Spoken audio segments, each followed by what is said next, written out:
ঈদে ঘরমুখো মানুষের যাত্রা নিরাপদ ও নির্বিঘ্ন করতে কঠোর অবস্থানে যাচ্ছে সরকার। যাত্রী বেশে বাসে ডাকাতি ঠেকাতে প্রতিটি যাত্রীর ছবি তোলার নির্দেশনা দেওয়া হয়েছে বলে জানিয়েছেন স্বরাষ্ট্র উপদেষ্টা লেফটেন্যান্ট জেনারেল অবসরপ্রাপ্ত জাহাঙ্গীর আলম চৌধুরী। এবার যদি কোনো যাত্রী দূরে যাওয়ার সময় উঠার পরে তাদের সবারই ছবি নেওয়া হবে।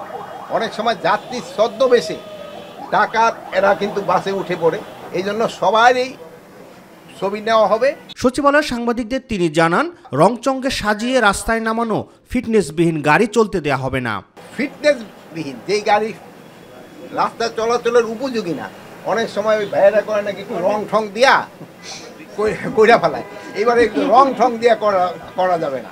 ফিটনেসবিহীন গাড়ি কোনো অবস্থায় রাস্তায় চলতে দেওয়া হবে না। নির্ধারিত ভাড়ার বাইরে অতিরিক্ত ভাড়া আদায় না করতে বাস মালিকদের নির্দেশনা দেওয়া হয়েছে উল্লেখ করে স্বরাষ্ট্র উপদেষ্টা বলেন, মানুষের জানমাল নিরাপত্তায় আইনশৃঙ্খলা বাহিনীর সকল ছুটি বাতিল করা হয়েছে।